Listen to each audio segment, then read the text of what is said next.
Mes chers frères et sœurs, une seule chose je nous propose ce matin pour notre méditation. Ne laisse pas ton ange pour prendre un démon.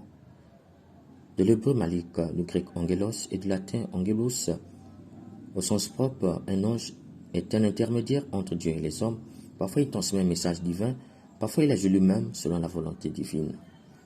Au sens figuré, un ange est une personne douée de perfection qui possède un haut degré de morale, susceptible d'apporter de la bonne humeur, de la gaieté, de l'amour, de l'humour, et qui sait répondre à l'autre le goût de vivre. On aime bien être à leur compagnie, car on se sent bien. Par contre, un démon est le contraire d'un ange de Dieu. En hébreu, il est appelé directement par son nom spécifique, Belzéboul, Asmodée, Bélial. En grec, daimon, et en latin, démon. Au sens propre, un démon est une puissance maléfique, un messager et ministre de Satan qui a pour mission suggérer la sottise chez l'homme afin de le détruire dans sa relation avec Dieu. Au sens figuré, un démon est une personne méchante qui se plaît à tourmenter les autres. Sa présence est source de malheur. Là où elle passe, les douleurs sont mortelles, car elle sape la paix, la bonne humeur, la gaieté et enlève chez les autres le goût de vivre, de croire en eux-mêmes et en Dieu. Mes chers frères et sœurs, ne laisse pas ton ange pour prendre un démon. C'est ce que nous pouvons retenir avec les textes d'aujourd'hui. Dans la première lecture, Ruth dit à sa belle-mère Naomi, « Ne me force pas à t'abandonner et à m'éloigner de toi, car où tu iras, j'irai. Ton Dieu sera mon Dieu. » Pour dire une telle phrase, il faut percevoir en l'autre un ange. Naomi est pour Ruth non seulement une belle-mère, mais un ange. Elle est heureuse avec elle. Avec sa belle-mère, c'est de la bonne humeur, de la gaieté.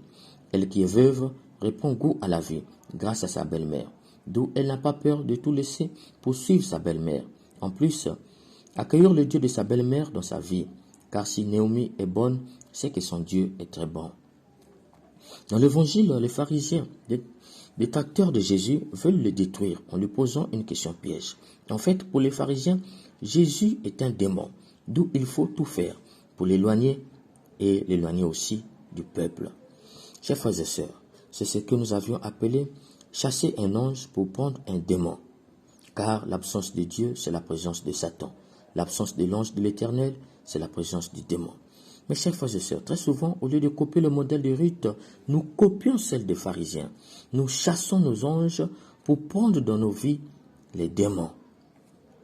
Combien des hommes et des femmes pleurent aujourd'hui au niveau relationnel parce qu'ils ont chassé les anges en croyant que c'était les démons et ont accueilli dans leur vie des démons en croyant que c'était des anges.